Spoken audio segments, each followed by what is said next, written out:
Hello everyone, this is Fu from Mostamo. I hope you are keeping strong, healthy, and safe. For our sixth episode, we have two guests, Samah and Eun Bi. They are founders of a production company called Madina Papel. During the show, Samah and Eun Bi share how they bring their life stories into an animated short they are producing this year. The film is the same name as the company. You can either call it Madina Papel or Paper City. It is a 2D mix with stop motion short, and I am very lucky to join this team and help with the stop motion sequences. Samai and Eun generously share their creative journey, such as how the story and visual art is developed, how they find more resources and each of the team members through their network, and what they learned through trials and errors by making this film. That is about to wrap up for a few months. I hope you enjoy the show, and if you also feel related to their vision and life experiences, you can support them by following Madina Papel's website and social media. Please feel free to share, contact them, or make a donation for them to finish the film. I hope that after listening to this interview, you can find some inspiration and encouragement to always be true to yourself.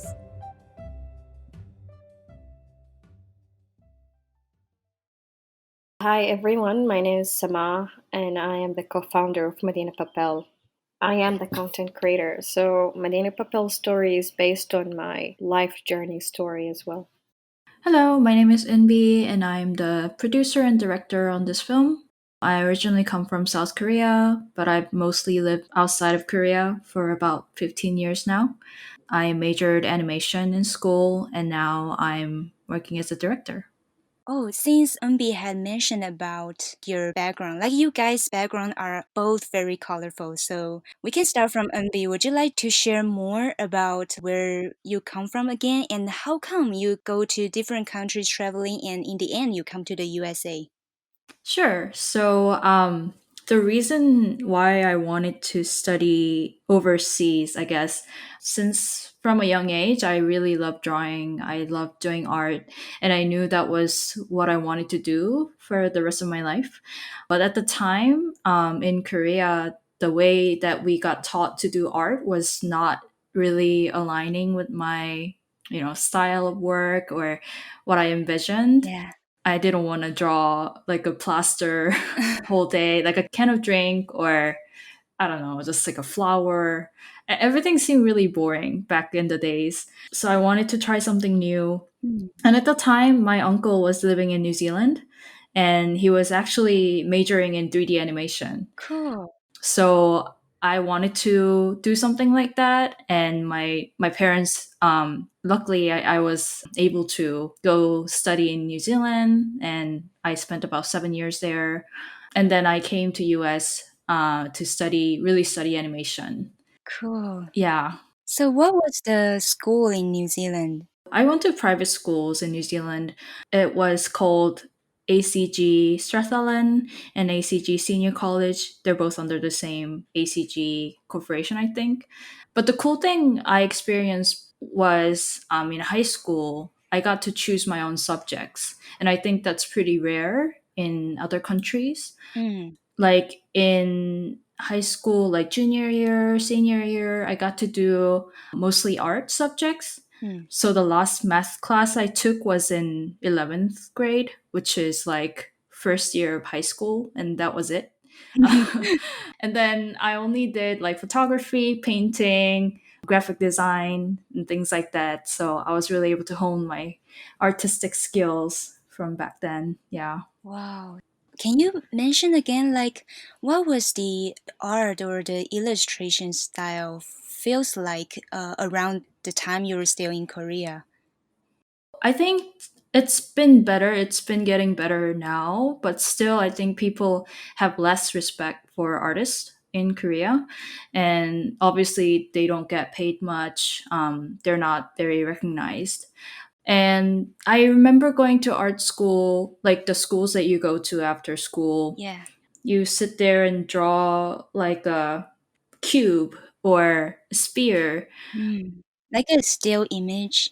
Something. Yeah, a lot of still life, Yeah. sort of what you do in like 101 foundation classes in college with like charcoal or just pencils. Mm. Yeah, a lot of it was like just drawing from the real life without any interpretation. Yeah. It's just sort of, looking at the thing, you're drawing it exactly how it looks.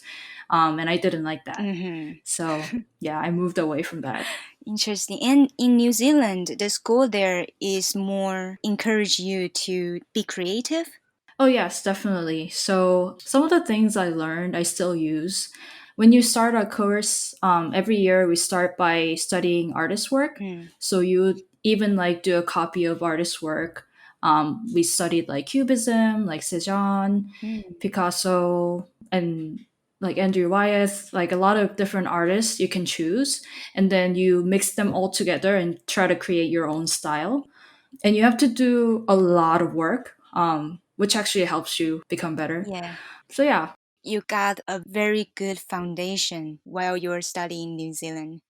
yeah, definitely. I feel like I learned a lot, and then I learned how to sort of find my own style and how to incorporate those inspirations into my own work. Yeah.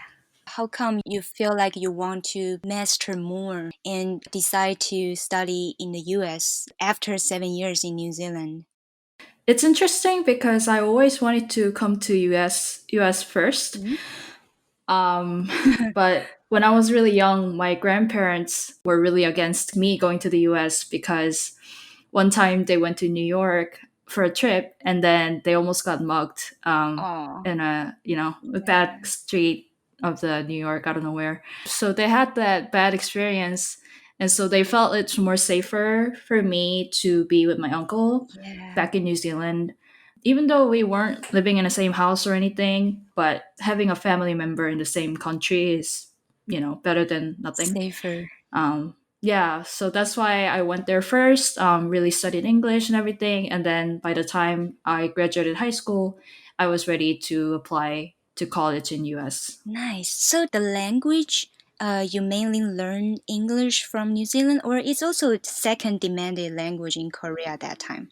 Yeah, it is. It is very popular, and everyone is recommended to learn English in Korea. But whatever you learn inside the country, it's definitely not really useful, Mm. especially like verbal communication. Like when I first went to New Zealand, I remember failing a lot of English tests, and I wasn't really able to understand any of the words they were saying. Yeah.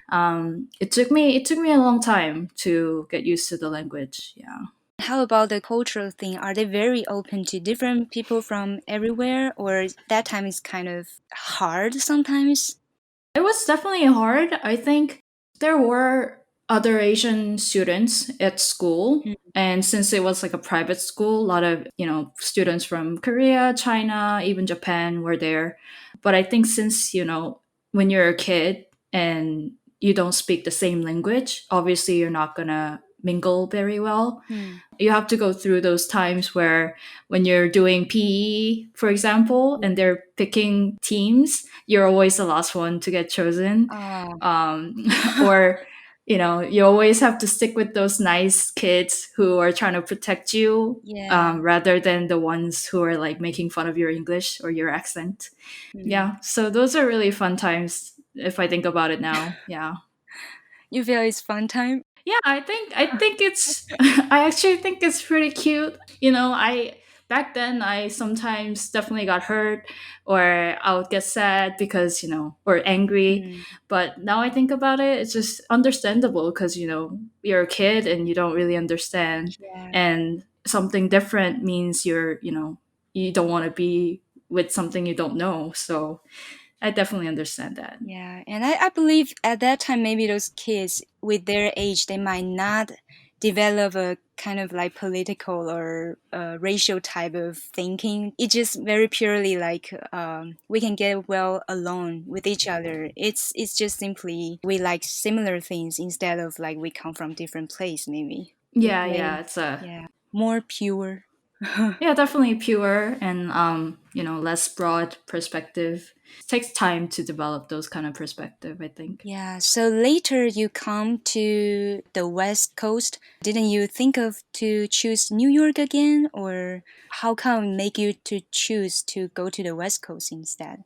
I did apply to a lot of schools in the West, but also in New York. Hmm. I think one reason is definitely I thought San Francisco was going to be cheaper than New York. Funny enough, it didn't turn out that way.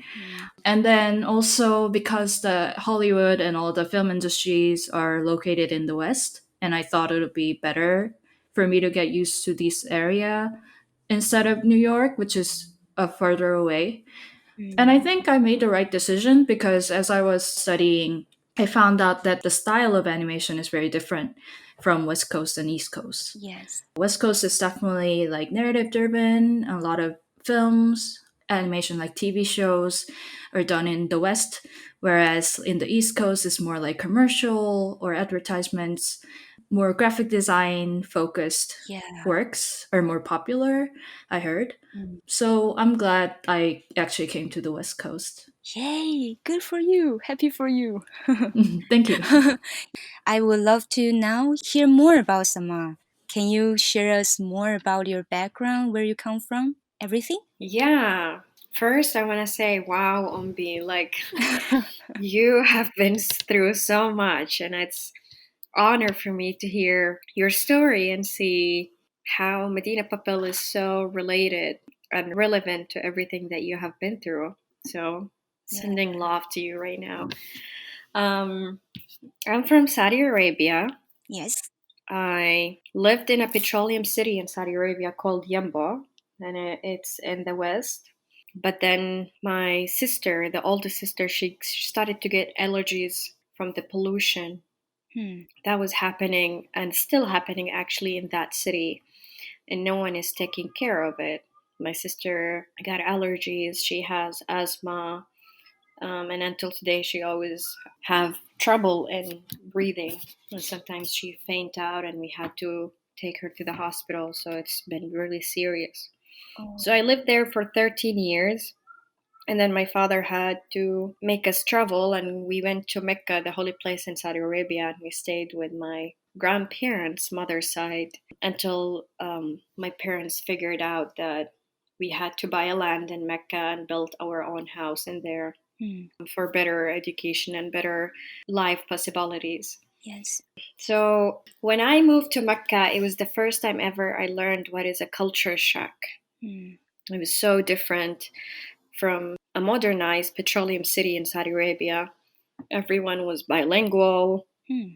Everyone was like accepting each other the way they are, Hmm. even though there was like some gossiping here and there, but there was always this universal attitude and universal language that we used to communicate through. And it was very, somehow comparing to living in Mecca, it was more peaceful than living in Mecca. Hmm. And then when I moved to Mecca, I thought Mecca was going to be the most pure and holy place in the whole world. And I imagined people are going to be more generous, more authentic, and thoughtful about what they say and what they do. But I got the total opposite experience. They used to make fun of me. My last name is Damanhuri, which is the name of the city in Egypt, Hmm. and they always used to call me Saidi, which is like the Bedouin side in Egypt. So as if like I'm a countryside, stupid, Oh. uneducated, uncivilized student. And they even like Hmm. they used to call me Timsah because my name is Samah, Mm-hmm.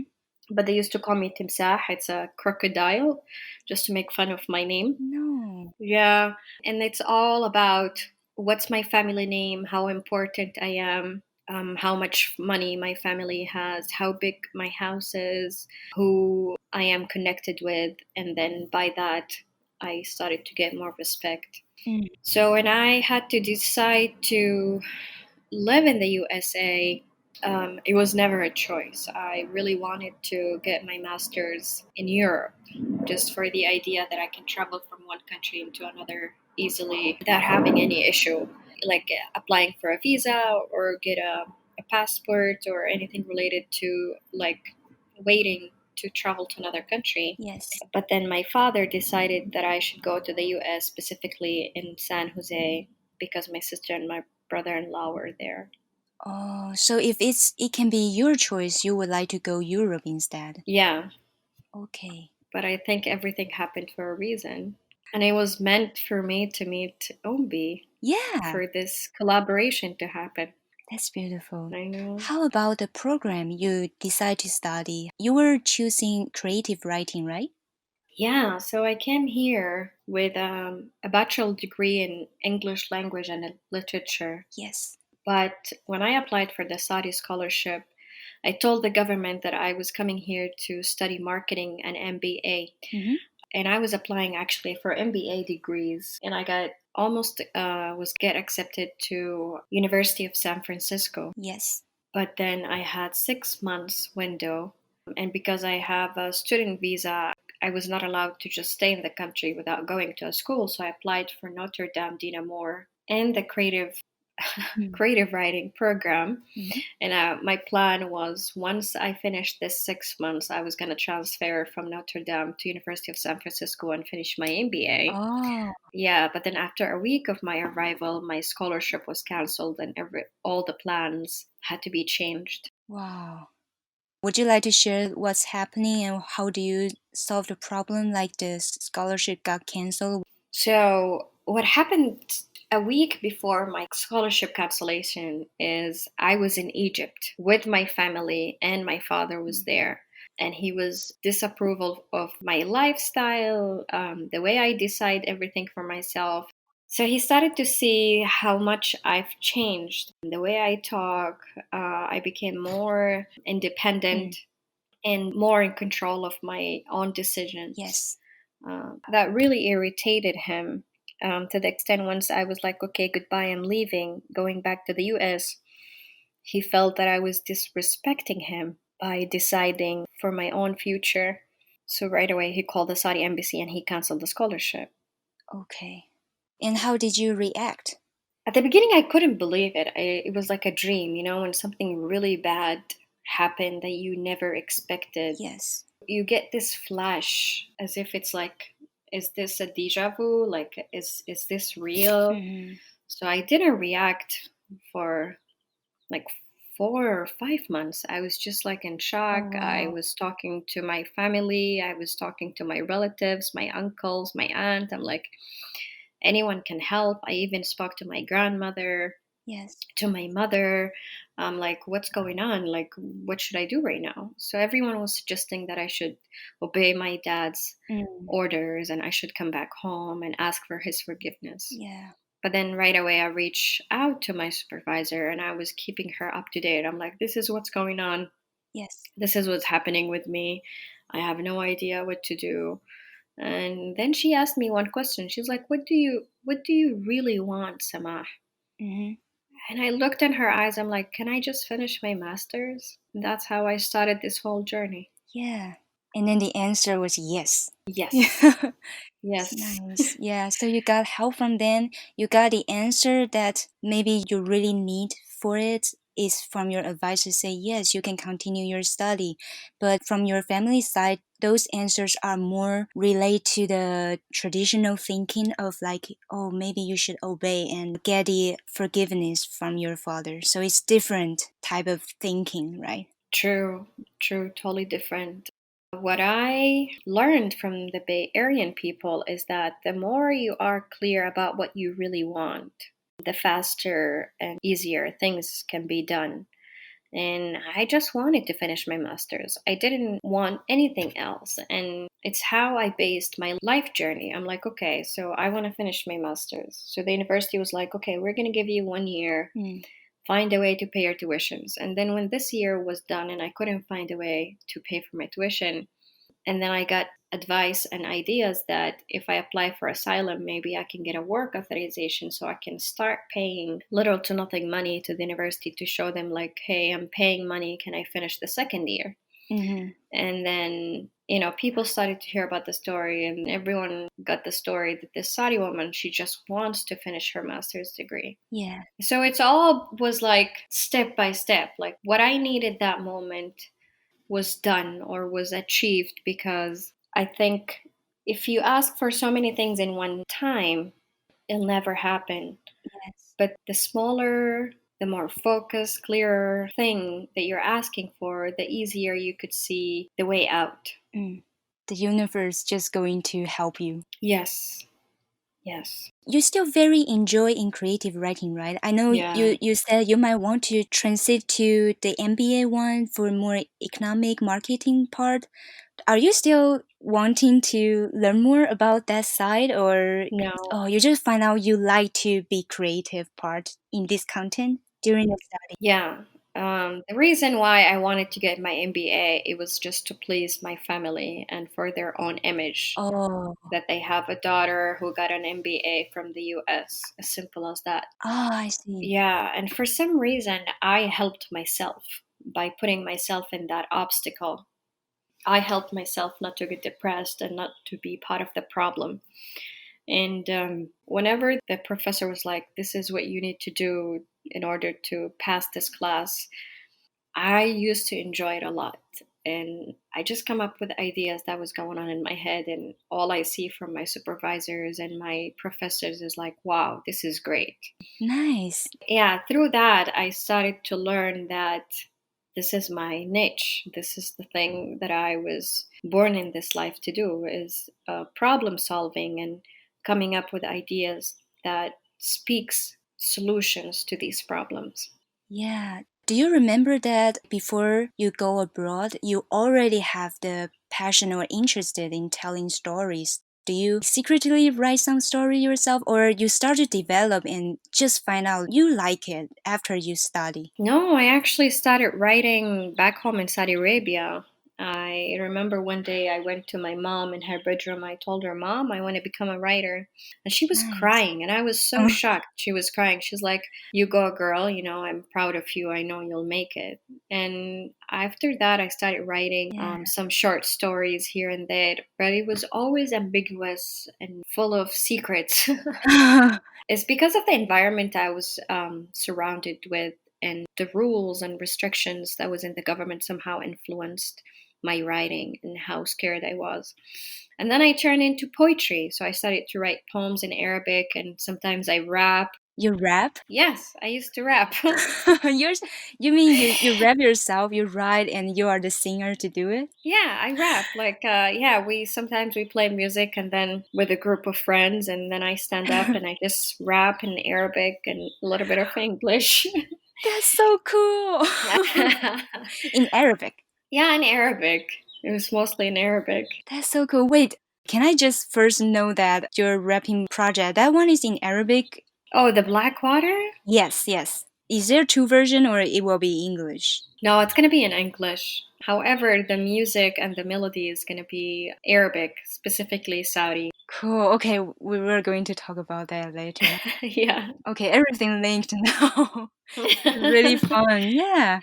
Okay, you already create something you like in the music, in the Mhm. writing, in the poem. Mhm. So like Mhm. as you're having creative writing this program, you are very enjoy it and you got response which are all very positive and want you Mhm. to continue to doing it. Yeah. I think that was my path a long time ago, but I never saw it due to the culture and the rules that was already established before we were born.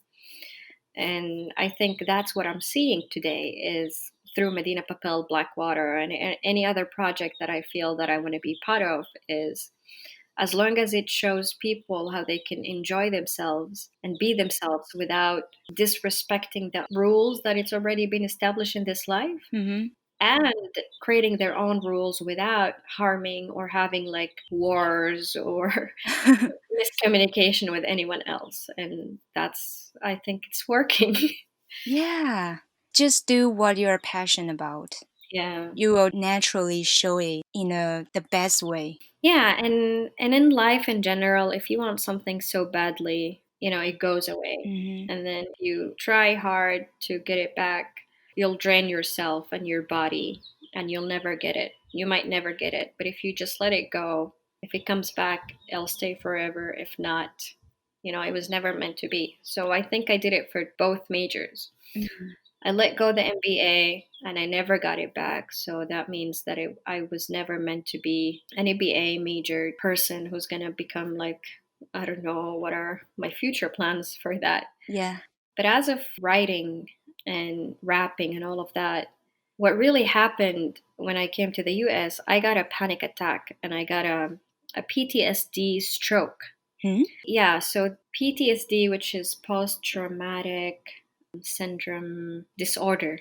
Okay. And what I got was I got a stroke where I lost the ability to speak for 8 months. Wow. And I was struggling to talk for a while. Okay.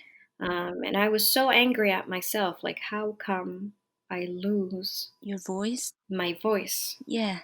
and the ability to be creative and writing? And I thought that I also lost the creative writing major that I chose and that I'll never be able to do any artistic project again. Yeah, it feels like totally silent. I mean, literally in Yes. the voice and also in writing and creating. However, then life brought people to me who just saw that vision that I was trying to explain with my own broken language. And I was able to find really authentic people who went through the same journey in their own language and their own culture. And we were able to create something even more beautiful. What I learned is, one hand can never clap, one person can never stand to change something. And the more that we believe in the we, the stronger and the faster and more impactful the changes. That's beautiful.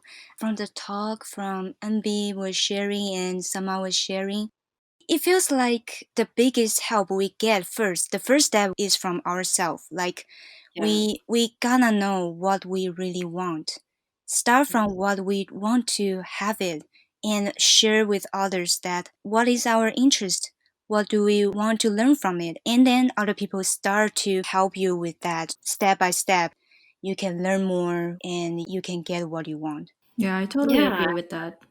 Yeah. And I can never imagine this project happen without Ombi becoming a co founder. We really complete each other. Like, she makes me be always vulnerable and honest about the things that I cannot do, and vice versa.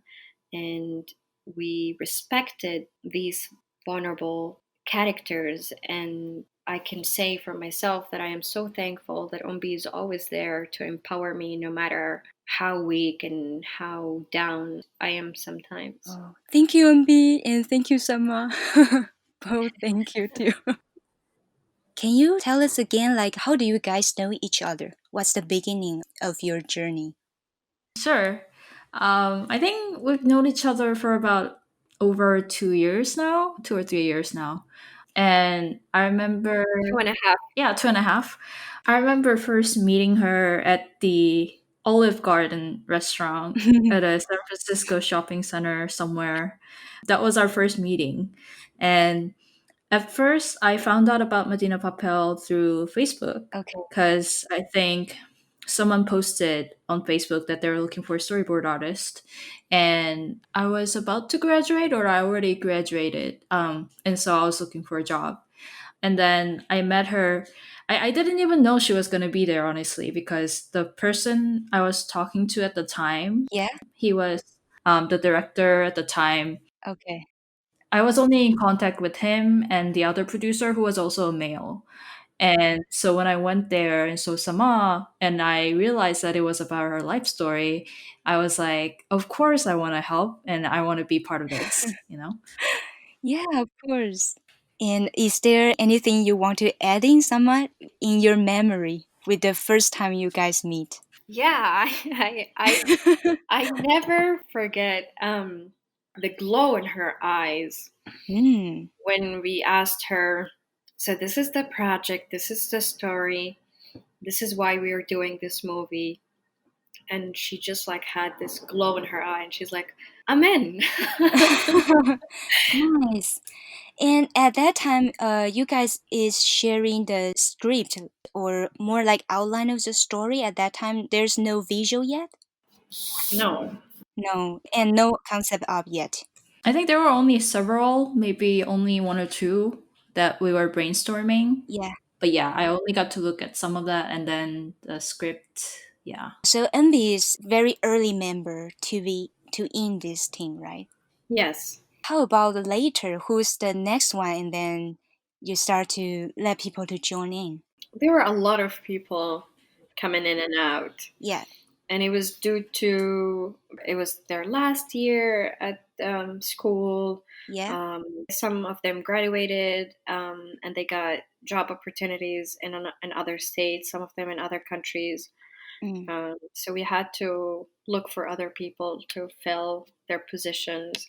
yes, And there were some times where we had to just stop doing that, bringing people, and focus more on what we really wanted to do with the project and what's the story really about. And mm, what do you think, Ombi? Yeah, I think we had a lot of ups and downs, a lot of trial and error because for most it was like learning what who is a good fit for our team. mm-hmm. It's not just whether he or she is a good artist. It has like they have to understand the story, they have to relate to it. Otherwise, communication gets really difficult. And also, yeah, sometimes I felt like yeah, we had to step back and actually think about what we're trying to make, get it solid before we share with others. Like we were talking about earlier, that we have to know what we want first and have that clear so that we can tell other people and they can help us with it. Yes, So there were a lot of times, like a lot of times where we would work with someone and they have to let them go and then look for another person. So for the past 2 years, I think it was a lot of learning curve for both of us. yeah. And we feel like at this point we're really stable and we're very happy with the team that we got. I think it's all due to all the past experiences and mistakes. Yeah. Mm. Now, MB, you're saying that you are both the producer and the director in the Madina Papel project, right? Yes. Okay, but when you jump in, you were first start as a storyboard artist. Yes, I was a storyboard artist in the beginning. So in the very beginning, most of the work you need to do is that do you need to discuss a lot with someone and the director about the story itself and keep adjusting the storyboard? Yes. So the story really changed a lot from the first draft that we had. Yeah. And I remember sitting down with another story person who was helping me at the time. So three of us, Sama and I and her, sort of we really try to research her lifestyle, her background, her family, like everything, just to really reflect it into the script. Yeah. So we got to learn a lot about that, where she comes from, what she went through. Mm. And then over time, we made adjustments so that we stay most true to that story and the best way to highlight that. If I just like go over it really briefly, it would be like we started off with a story that's more broad in a sense. Mm-hmm. Like we were focusing on more on the system, more on the country or the city. Mm. There's like a kingdom, rather than more personal story, which Yeah. is I think it's more like that now. So we had to like really narrow it down and make it personal so that we focus more on the emotion and the journey, the personal journey, rather than, talking about the system or something that's bigger, which I think it's harder to portray in the short film. Yeah. So yeah, we went through a lot of iterations. Yes, you guys are trying to find where's the authenticity is really from the story. Yes. I'd like to know what's the difference when the time you share with MB or the very early team, and how does it make you decide to do some adjustment or change the script, something like that. What's the very beginning of the story and how does it develop during the time? Yeah, so at the beginning, it was only about a main character that is made of paper, that has no specific characters related to any language or culture or even religion. And it was just about this main character who leaves, and then he finds a deer in the jungle, and then he also finds a glue, one of the Yeah. trees that has glue, and then he comes back to the country and shows everyone that he found that glue because he left that white world, and if everyone leaves this white world and explore, they will find more cure and bring it back home because that world was yeah, remember the dear Umbi. And then and we because that world, whenever someone get cut, it's hard to heal and it's hard to attach and glue the paper back. Interesting. So it was yeah, it was very very broad. Yeah. And colors of course was always in there, Yes. and how the colors was smeared all over his body, and how his white heart was still authentic and valid, just to show everyone like don't be scared. And we even had like a sickness, like a gray color of sickness, that if anyone touch any colors they turn into gray, and they get, you Wow. know, they dry like a paper dried out and dies. Yeah. But then Umbi did so much research, and she said she thinks that we should do it related to the religion, because Saudi Arabia is religion based, Hmm. and we should do it on the day of Eid, which is the first day after Ramadan when people fast for 30 days. Hmm. And I want to highlight that because she came up with this idea 2 years ago or so, or a year and 9 months. And then a year after that, my sister Hmm. runs away from home, and she comes back home to say I'm sorry on the day of Eid. Mm.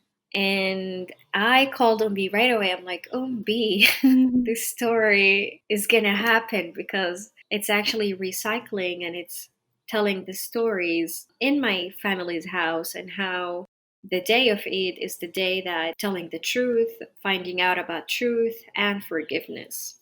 There's a word for that. What's that? Like the fortune you told very early and it will be true or something? Like a prophecy? Prophecy. Yeah, yeah, Oh yeah. So yeah. it goes like that way. Wow. Yeah. So Wow. Umbi did Okay. that. Yeah, I mean, I'm pretty skilled in fortune telling, so. Secret power you have. Mhm. Wow. Interesting. Yeah. So it's yeah, the first story Summer had, to me it feels like a fantasy, but I can see the some of the spirit, some of the main concept still remaining there, like the color and the paper. But yes, Hmm. you guys make it more concrete. We can see it or imagine it from a specific culture, and we start from there, and we can broaden Hmm. the topic to any different kinds of culture. Yeah. Cool. Your story is really you guys affecting with each other. It's really the beauty of collaboration. It becomes both of your story. Yeah. True. You mentioned about there was a third. Was she also a writer or was she also doing storyboard art? I think at the time she mostly helped out with research Mm, and writing the script. The characters too. Yeah, Characters. and character development. Hmm. I think storyboard was still just me. Yeah. And then it wasn't too long that she was on board because she had other responsibilities that she had to attend. Yeah, so how do you think when you hear maybe the question from someone? Is that like, can you be the director? We are going to change you into a position that you are going to direct these films. What was your reaction, and do you feel you are ready for this? I don't know if I was ready for it because Mm-hmm. I'm still learning a lot, but I think I was actually very happy to be in that position, like getting offered to be director because Yeah. that's always something I wanted to do. Mm. I chose storyboarding in school because I thought it was the closest step to becoming a director. Mm. And so I always wanted to learn more about the entire pipeline, sort of get familiar with how other production, like other parts of production work, so that I can give directions or, complete the whole picture. So I was very lucky, I think. I think things fell into place sort of naturally as people came in and out. And then I was just happy that, I know this project. I'm comfortable with it. I've been in this project for a long time, and so I was Yes. I was also confident that I could direct it. Yeah. Nice. So this is the first film you are directing. Before you were collaborating more like a storyboard artist with the director. But Yes. this one is the first one you guys going to make. Yeah, this is our first one that we're producing, directing. Yeah. Yeah, Samad, before MV become a director, do you already hear something like maybe a quieter noise like, oh, I know MV want to be a director someday. Can you feel what she wants at that time? Once she became a co-founder, when we had a lawyer and we formed the Yeah. LLC, and and I started to see that Umbi was going to be more responsible and taking bigger positions in that project, because her calm approach was always noticeable, and she always gives help in a way that it's very effective, in a very silent way. Hmm. So her becoming the director was actually a great decision and a great idea that we made, because her directing skills is very wise. Mm-hmm. Mm-hmm. And Agree. even though she's still learning, but she learns with even if she does mistakes, you don't see it, because she's very humble and vulnerable about that too. I remember maybe before you said maybe your personality is kind of shy. So, how do you transform? What kind of occasion to train you into a more public speaker and share your story? Yes, that's true. I was a very shy person. I didn't talk a lot. I only used to like go crazy and sing and have fun at the house or with my friends. But other than that, I'm always super quiet. Even in classes, I don't participate or ask questions. Mm-hmm. And even if I ask questions, I shake and tremble and like start speaking gibberish. Mm. Doesn't make any sense. But then just the urge and the curiosity in me to see what would happen if You I step. speak up. Yeah. What would happen if I, stay in the United States? What would happen if I just break all that rules and fear in me, Yes. knowing that I'm not going to lose anything? I mean, yes, people are going to make fun of me. Yes, people are going to talk behind my back. They're like, what's wrong with her? Why she talks like that? But so what? Mm-hmm. It's all about what am I going to feel if I do that? And it all started when I said no to my father. When I Mm-hmm. said no to my father and I saw no backlash, nothing came back to me, because he was so far away. He couldn't get me, he couldn't hate me, he couldn't punish me and lock me in the house. Mm-hmm. That was after that I got so excited. I'm like, I want to do more of that. Whatever makes me scared, and like I'm gonna go and try it and see what's gonna happen. Okay, just confront it. Exactly. Deal with it. That's Exactly. cool. Do you still remember the first time you can stand on the stage and share your story? Do you remember those experience and how did the audience respond to you? And what did you learn from that? Yeah, I remember their faces. They were very sympathized with me because I made no sense. Mm.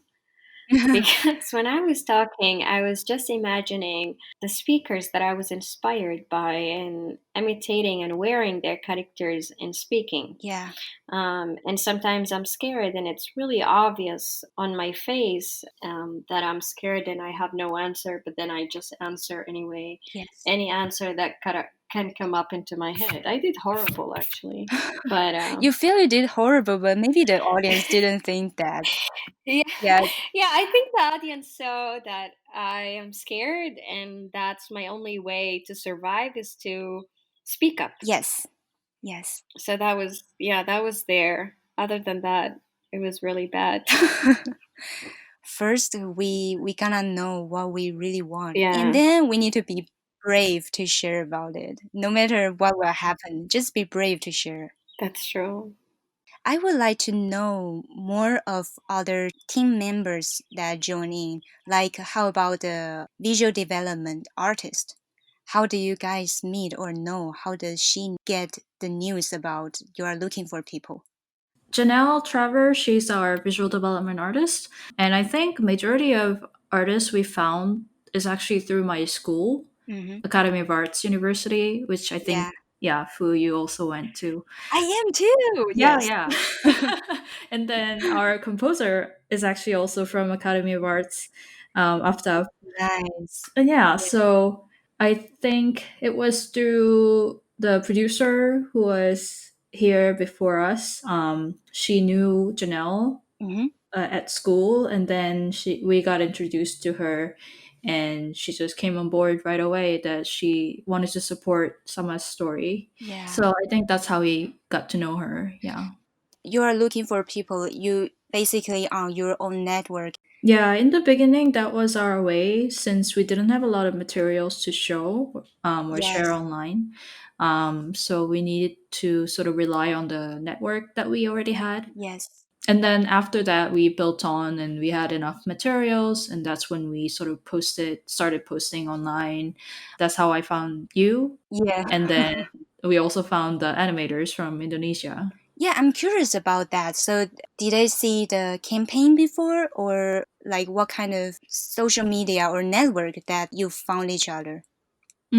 Yeah. So for the animators, actually, so I had a advisor, if I could call that.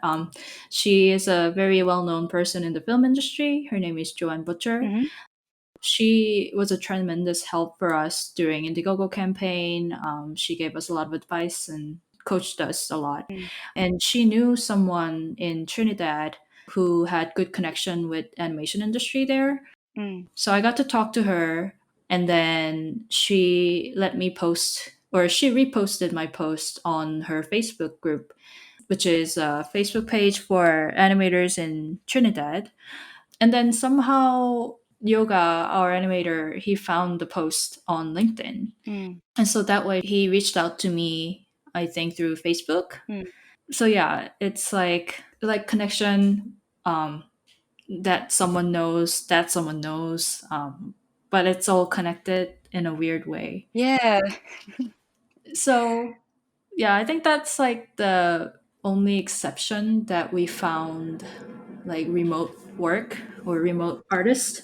I'm kind of very open and agree with the remote, like work with different time zones artists because it's more like a real production. Mhm. All the production is happening, like the TV and even the movie now is happening. Mhm. You guys are like already experience what is happening in this industry now, that working in different time zone is not a problem, and it Mhm. even brings more rich and even better quality of work sometimes, right? Yeah, I mean, we're very happy with how the results are coming out. Yeah. They're super fast, they're very professional, and yeah, we're just very lucky that they reached out to us. Nice. So how do you guys usually discuss what kind of timing is the better? Oh, you mean for like deciding the meeting calls, or? Yeah, do you guys also have meeting call or usually use email? Yeah, we try to have meeting calls for every artist. I think it's just like a good routine to have so that we keep up with our schedule.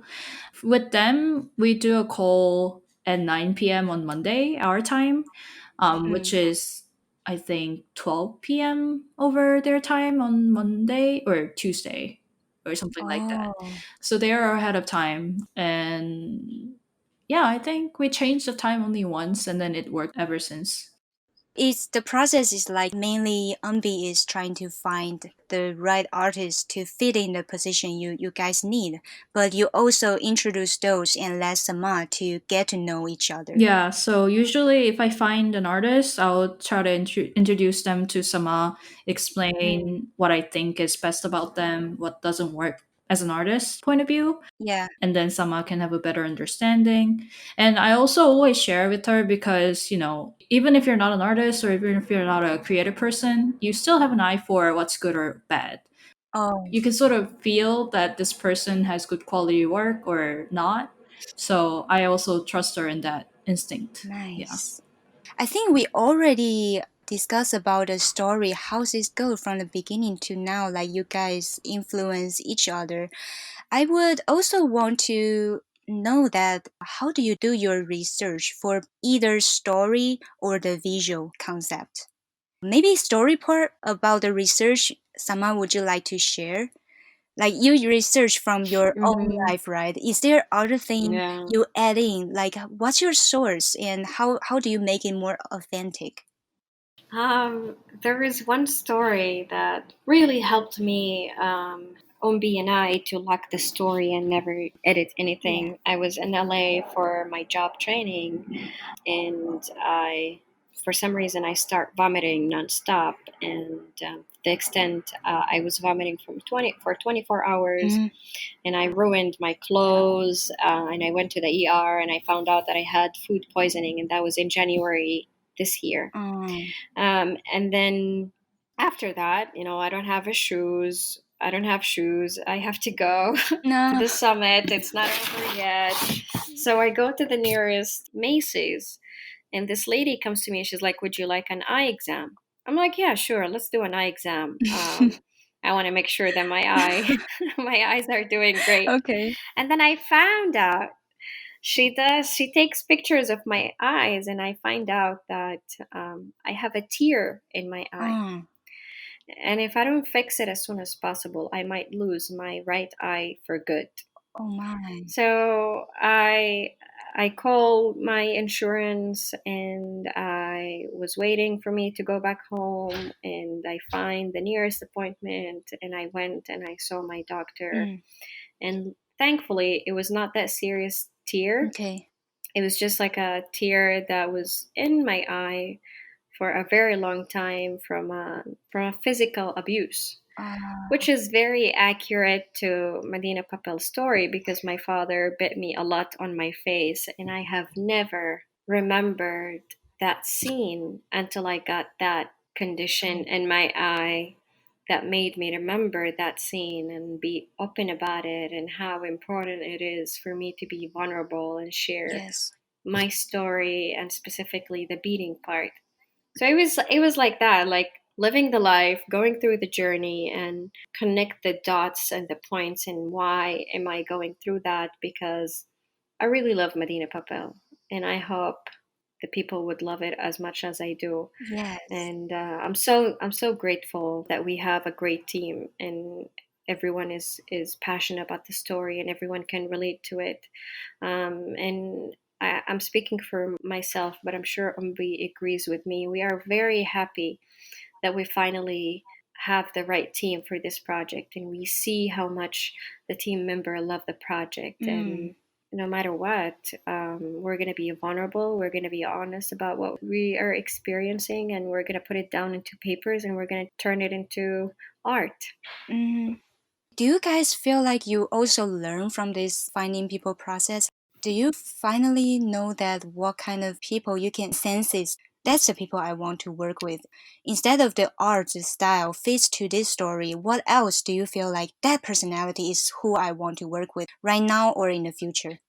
Yeah, we used to look for only professional people who can really do great work. And whenever we see their previous work and other projects, we're like, wow, this is really great. And we never thought how important it is for us to ask about why do they want to work in this project. Mm-hmm. And through experience, we learned that the more we hear how connected they are to the project, the easier to find the perfect fit to the team. Mm-hmm. Yes. And how about you and B? Like, how is the process, the journey, and how do you learn that you can more certain knowing that this is the person you want to work with? Yeah, I mean, I try to put myself in a, producer's point of view a lot of times when I'm looking for artists. Yeah. And the best traits I look for is definitely if they're good on time, especially when it comes to communication. If I send them an email or something and they reply to me right away or within a day, I think that's a great sign already. And Mm. then they're always, asking the right questions, or they have something they want to add to the story because they have been thinking about the story. It's always good for us as well because we know the story so well. We've been looking at it for a long time that we might not have the fresh eye on it anymore. Mm. So if someone new comes in and points out all these things that could be improved, Yeah. those are great plus. And someone who knows what their style is, but also at the same time can take notes and try to meet in the middle Yeah. with with what we are looking for. I think those are all great points that I look for.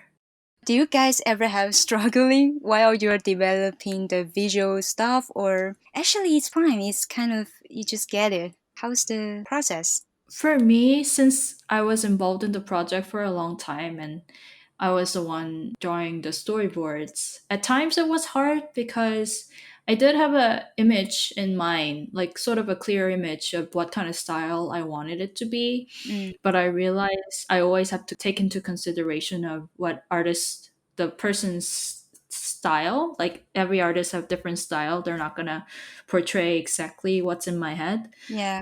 And also, the cost of things, budget, that's a big factor as well. Yeah. And I always wanted to focus more on like the texture because it's about paper. Mm. I think Sama is probably thinking the same, that we really wanted to highlight and showcase the paper Yeah. aspect of it. So we wanted to include things like stop motion and also try to utilize actual sets a lot, even in digital animation, Mm. or try to incorporate like traditional styles like watercolor effects, or using a lot of texture that could make it feel like paper. Like that was Yeah. the main thing. Yeah. Yeah, more like handmade and crafting Yeah. these elements into the film. Yeah, yeah, definitely. Cool. Yeah. Yeah, because paper in the movie represents feelings and Feelings. emotions. Okay. And that's why if you see the characters, they have many layers, and like the father in his chest, he has so many papers layers because he's hiding a lot of emotions. Oh. And yeah, we wanted to show like even the curls and how they are designed. We wanted to show like how sophisticated or vulnerable, honest, secretive they are. If you see the mother and the father, they are very complicated when it comes to the design because they are hiding so much and they are not living themselves. But if you see Gofran and the sister and the brother, they're more into a simpler paper shape because they are more open when it comes to change and Wow. expressing emotions. Yeah. Wow, this is a new discovery I found. I'm going to watch those character design again. Yeah, I didn't think that way, but definitely like about the color, I get it. Like you saying like the father and mother or all the citizen in that town, in that world are more like grayscale, more like one tone kind of color, right? Yeah. Yeah. And you want to show that color is for what? For control Mm-hmm. and ignorance. Like Mm-hmm. they are blind and deaf from the truth. Yes. That's why they are not changing. Even if you see out in the world today, when you saw, like, there are always people who always wear the same outfit. They talk the same. They rarely change, Mm. and they think the more they build a routine that they can repeat it easily, Mm-hmm. the faster they become successful. But in fact, it's the opposite. Yeah. The more you build a deadly routine or even just a routine in your life, Mm. you're actually building your own present from not trying new things. Yes. Really, nowadays we need to adapt from the change. Like we need to always get accustomed to different things so that we can Yeah. develop more. And I see from the other side, Gufram during these stories kind of sometimes more colorful and louder color. Can I say that? Like it's more bright and full of hope and openness. Yeah, and Ombi, can you remind me the why we chose the yellow, orange, and the blue? I remember the blue because he's a dreamer. He's a big dreamer. The orange Mm, is because he's lively and active, and the yellow, I think he was related to passion. And if you see in the story, even though he comes with three colors, but he learns that you gotta learn more colors, and you gotta be more vulnerable and more open and accepting more colors. yeah, really. You guys using color and also the shape to indicate what kind of personality or Yeah. yeah, or what they believe in. So the father and mother you mentioned about that, they have more layers. It's a lot of restrict, but to me it's also feel like an armor they are wearing. Like that is a rule and you need to keep all of those with you even though it might not naturally belongs to you, but you need to have it and stick to it.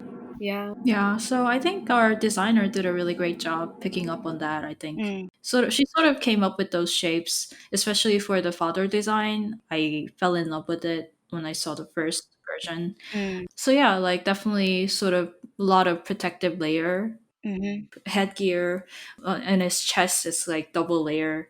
I don't know what it's called, the traditional gears, but mm-hmm, so yeah, it's definitely more complicated. And then the colors we chose, yeah, I think we try to research a lot of different color meanings at the time, and we chose specifically yellow, orange, and blue.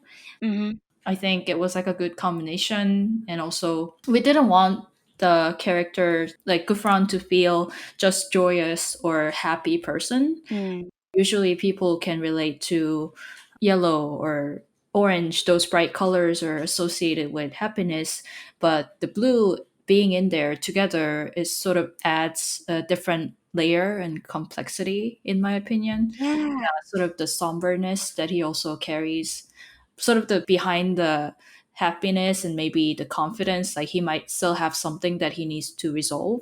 We wanted to add that sort of contrast. yeah. It's a good thinking. Like it's a more completed personality. You're not just one side. You have more diverse thinking inside that character. It's just like the inside out. The Yeah. joy and sadness. They're both very important characters and personality in ourselves. Yeah, I mean Pete Docter is one of my favorite director for sure. Yeah. Yeah, me too. Good. I think we can also mention about like the marketing side. How do you know each other with Kaylee, right? I saw her like hosting your weekly live stream. Hmm. I met Kylie in a human rights event. It was related to China and what was happening, and it's still happening actually. But right now, the pandemic and the corona canceled Um, any other revolution or activism that was going on in that country. But there was the Hong Kong revolution of breaking the system, mhm. and they brought a former Chinese who was a professor at Berkeley, and he was a speaker that day. Yeah. And it was an event hosted by the Human Rights Watch. So she was there, and I was like, "Why are you here? I mean, you're young. I mean, you don't look like." Mhm. She was like the youngest in the crowd, so I was very interested in knowing why she was here.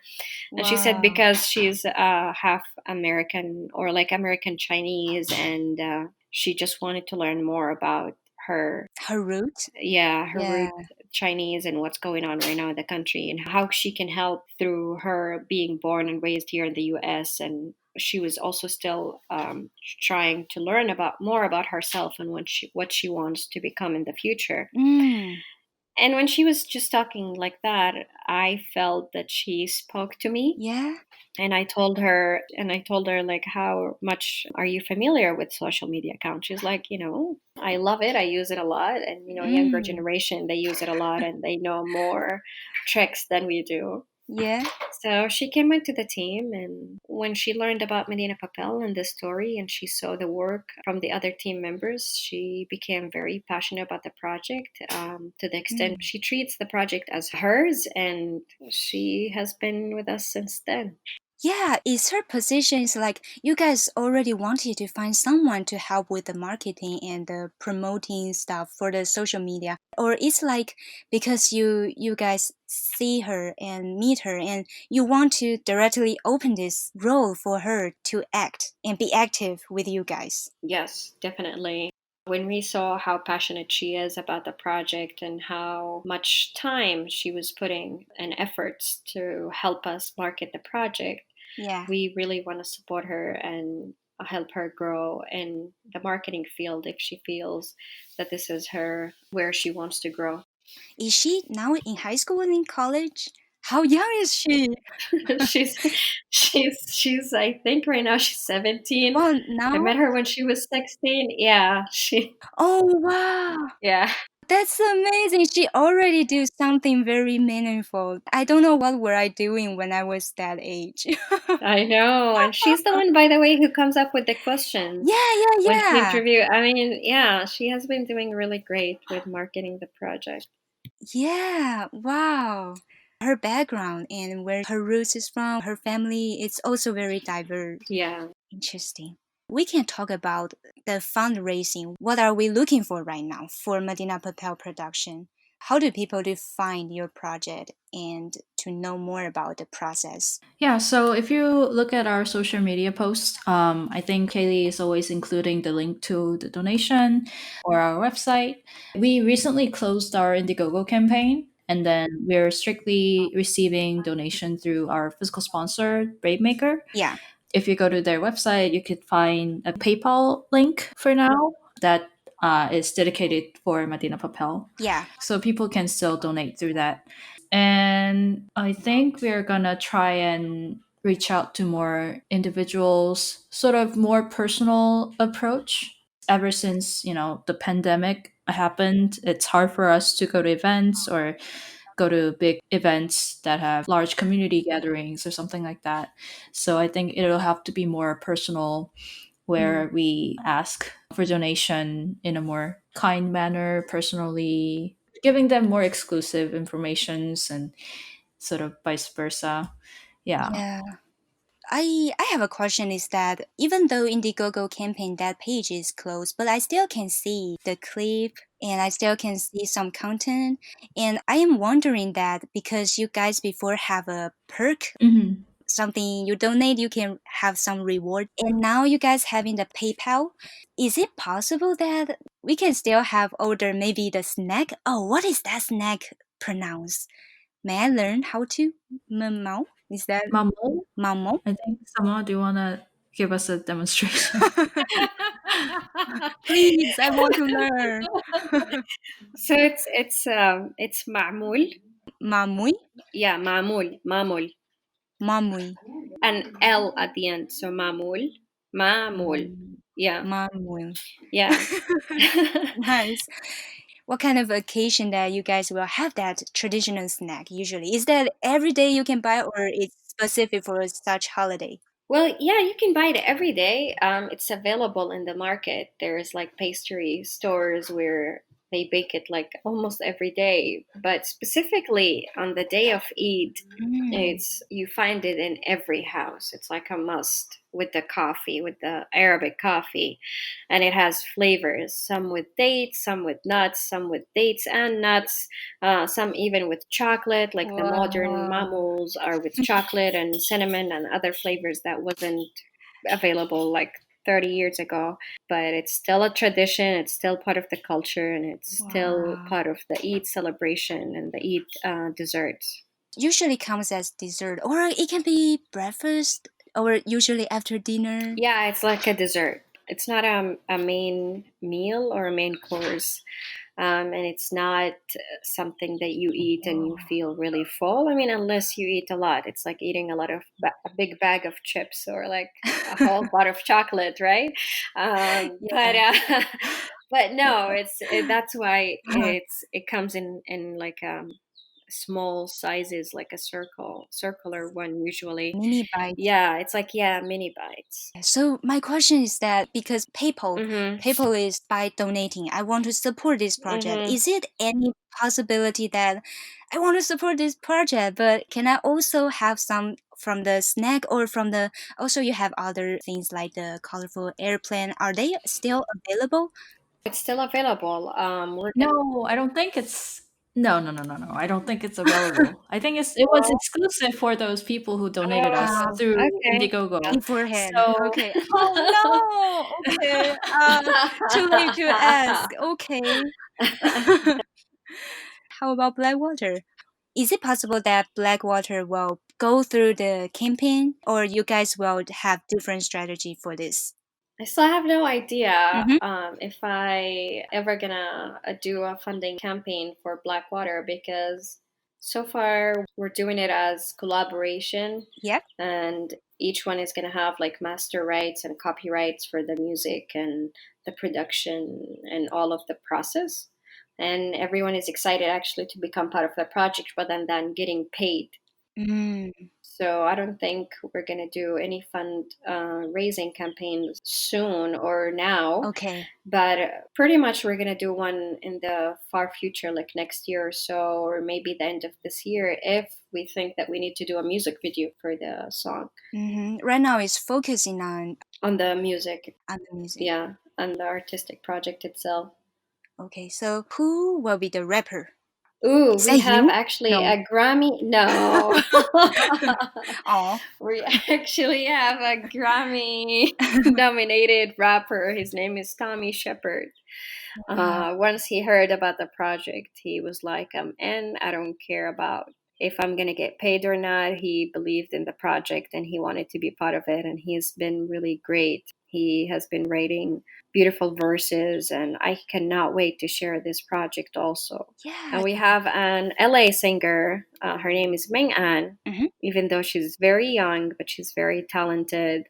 She was like I'm not sure if she was a Nickelodeon or not, but she was like singing in other TV shows and stuff. Mhm. And once she heard about the project, she just wanted to be part of it. And she actually won an award for composing and writing a human rights song. Wow. So once I heard about that, I thought, I believed that she was the right fit for this project. And we have Aftab, who is the same music composer for Madina Papel. Yeah. He believes in Madina Papel LLC as a company, and he just want to learn more about himself through working on our projects too. Yes. So he's more like a help with the mix and score. The melody, and, yeah, the scoring, Yeah. and making the music. Yeah. And you're writing the lyric or you collaborate with other two singers together? So I'm acting as the content producer Mm-hmm. of the project. So I gather the information about Saudi Arabia. I make sure that the lyrics is accurate and relevant to the bigger image that we're trying to achieve. Even the melodies in the song, bringing more into the team to finish the project. Yeah. Oh, can you share like how did you reach out? Any recommend for any people who want to bring more people to join this project? Is there any advice you can give? Anyone can reach out Mm-hmm. if we think there is a fit, if we think that there is a possible collaboration between Medina Papel LLC and them, we are more than happy to collaborate for sure. Mm-hmm. Other than that, right now we are really busy with production. And oh, Umbi, I think we are looking for some artists, right? Right now? Yes. I think we're looking for a sound mixer. Okay. Yeah, I think Yeah. because that's the part that I wasn't really aware of before. Mm-hmm. I thought there's music, right? There's scoring, and then there's sound effects, like sound design. I didn't think that sound mixing is another category that I have to look for a person. Yeah. But my close friend is a composer and a sound designer, Mm. and she suggested that we need to find a mixer. Okay. So I think we're still looking for a mixer. I know it can be pretty pricey. We're looking for someone definitely affordable on our budget, Yeah. and then who's understanding of the project and the story behind it. So yeah, if anyone knows any good sound mixers, yeah, send them our way. Okay. Since this is a podcast which is about stop motion, so I would like to ask you guys, what's your first impression about stop motion? or yeah, any films you watched before, or how do you think of this kind of media? What does it mean to you? Stop motion has been a huge part of my childhood. Mm. Lots of cartoons and TV shows when I was a child was all stop motion. I remember there was a really famous one. I actually forgot that name, but that bald guy with the dog who Oh, live in an apartment. Wallace and Gromit. yeah, yeah, Yes, yeah. yes. I used to just watch the same episode over and over again, fascinated by how they were able to like move stuff and make a whole story. Like they changed the carpet. He sometimes comes with the, like hardware equipment, or like when the water comes out of his apartment. I was fascinated by how Mhm. beautiful it looked, even though it was like flawless. Nice. Yeah, that was all very inspiring. Yeah. How about you, Ambi? Yeah, me too. Growing up, I watched a lot of stop motion animation. Hmm. Definitely my favorite episode is the one where Wallace and Gromit goes to the moon and try out all the cheese. I always wanted to taste that cheese. Um, and then yeah, there's like films by like Henry Selick, Nightmare Before Christmas. Oh, yeah, yeah. And there's like one of my favorite is Coraline. I love that movie. Yes. Until I actually tried out some motion animation at school. I remember trying out a class in my freshman year. Yeah. After that, I realized that I do not want to do this for a living. Like no offense to you, Pooh, but it just No I'm problem. not a very handy person. Like I can't really make things. I'm not very crafty, Mhm. and it requires a lot of detail. You have to really focus, and if you mess up, you have to like do it all over again. Yeah. You can leave that work to me. Yeah, it's like a really like masterful level of artistry. Hmm. So I just gave up. But yeah, I have huge respect for stop motion animators and artists. I think it's insane job. Yeah. Yeah, it's a lot of work and dedication, and adding the emotions into something that you move every second is so sophisticated, and I really respect stop motion artists too. Thank you. I am very respect to also other like 2D and 3D. I mean any kinds of this type of animation artwork. Yeah. How about like 2D animation? Do you guys have any very impressive when you were a kid or nowadays? I mean, 2D animation has been always in our childhood memories, because 3D started when I was like, I think, I don't know, 15 or 16. I don't remember, but I was like already like a teenager who wanted to try and find my own way, Mm-hmm. not just learning and enjoying beauty in other work. Mm. So is that like you guys both are very into animation, or it's a combination? Like you guys watch more live action actually, but is there any preference? Animation is always number one for me. Wow. I would get up and leave the house just to watch an animation movie on theater. I would download it when I was in Saudi Arabia. I would get fascinated and watch it over and over again. I mean, animation is the reason why I'm here today. I used to watch Disney movies and cartoons, and whenever they say just dream big, I used to believe it, and believe it strongly. It was the calmest and motivated media that was very helpful for me to overcome my struggle. For me, obviously, I wanted to become animator from a very early on.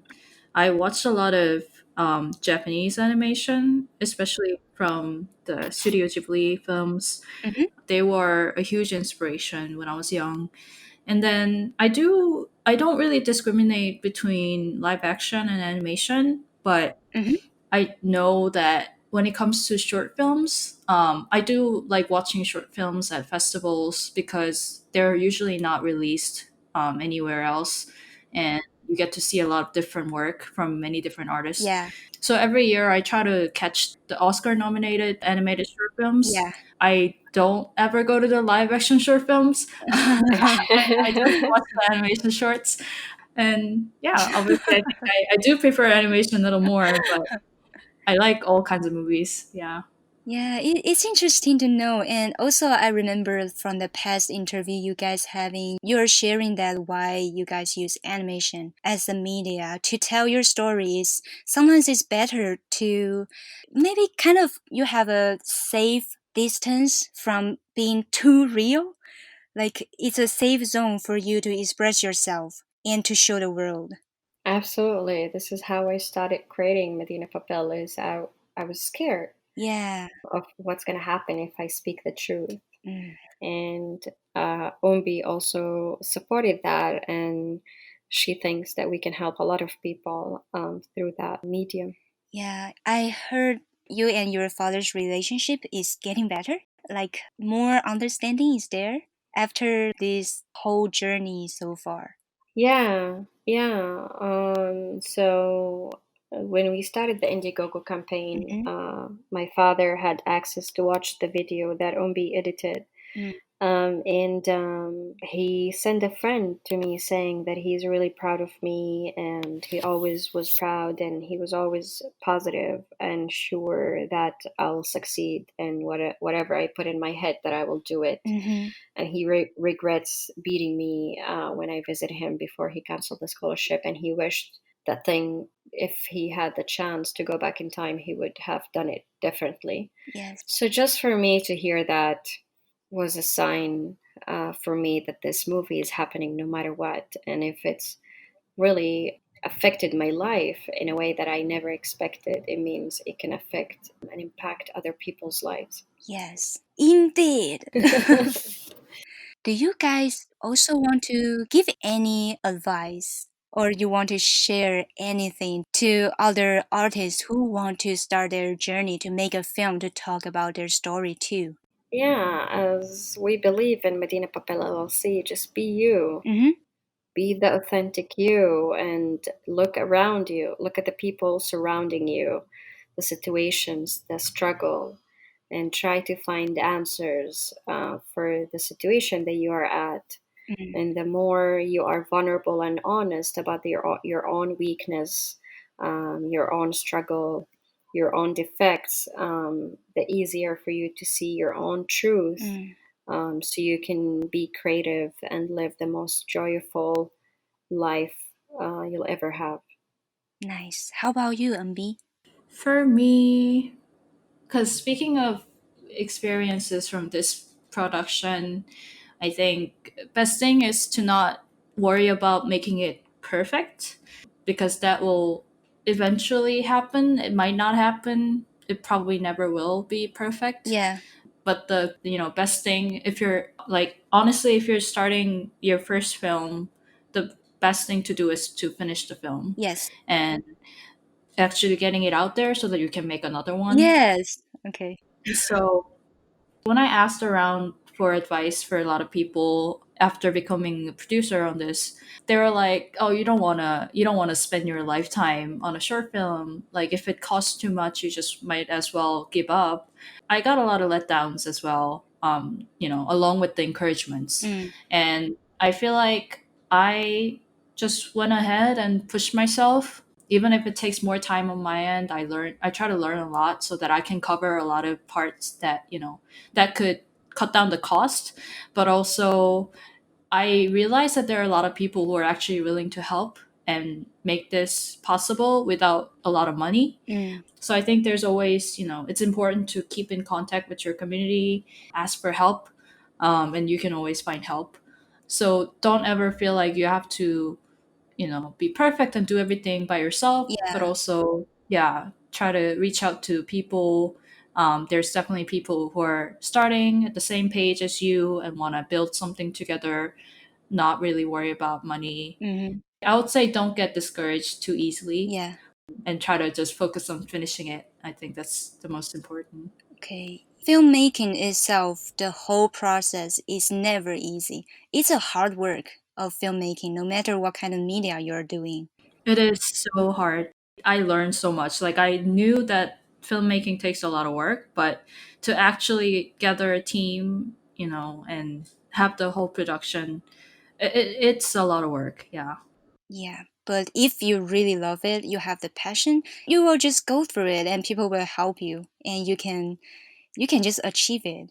Just be patient and still loving it and enjoy the process. And like someone was saying that sometimes it's going with the flow, right? If it's not happening right now, it's not the right moment. You just continue and something will grow in the future. Yeah, most definitely. Yeah, true. Hmm. And maybe a last question. I would like to know that what is generally a producer need to be?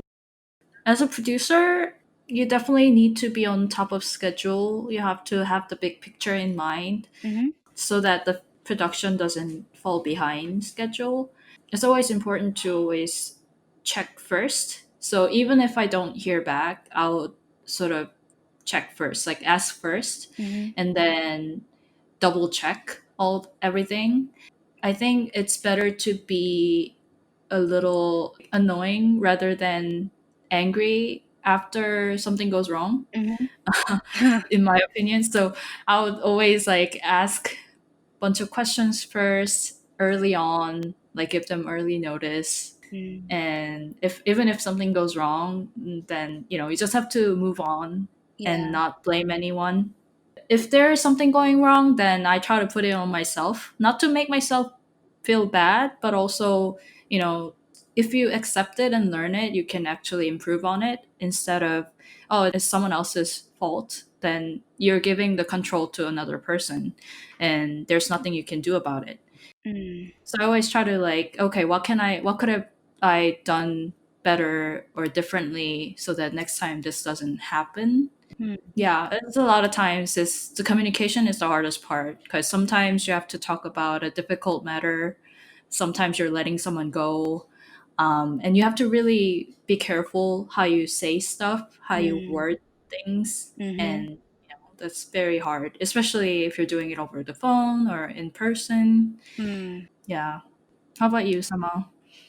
I think Umbi said it all. yeah. I would just add one last thing is to be very, very, very, very understanding of the team. Wow. Okay. And the more you understand them as human being and how they work, the faster you can get outcome from the team. Mm-hmm. So each team member is unique, and they have their own pace and their own approach, their own even language to communicate with.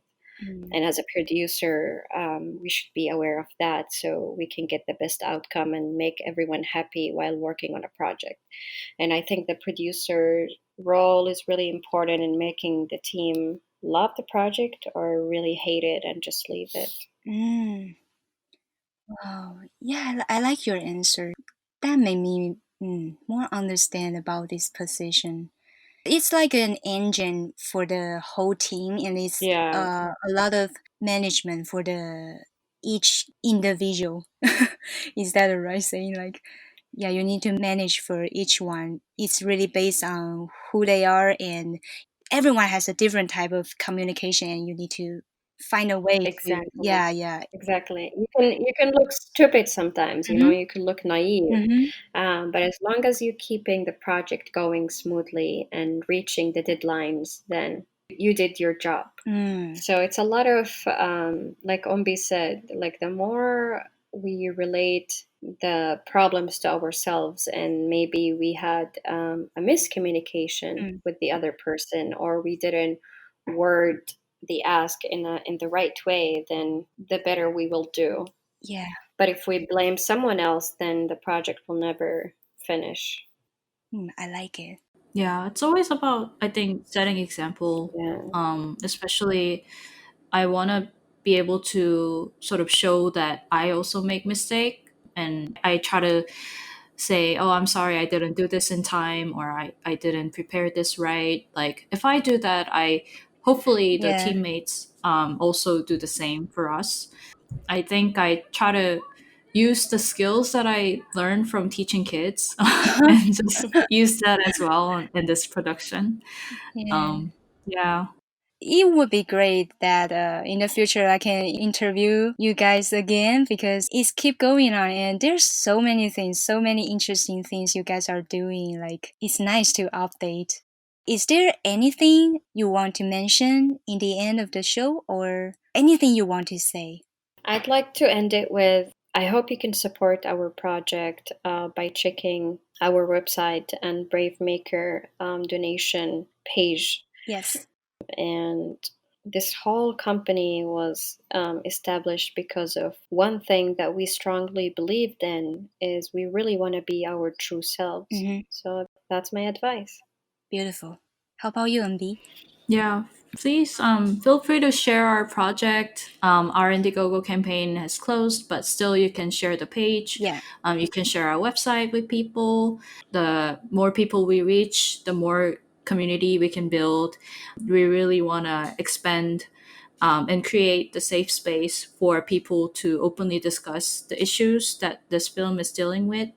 And it's more the merrier. Obviously these times we're all isolated.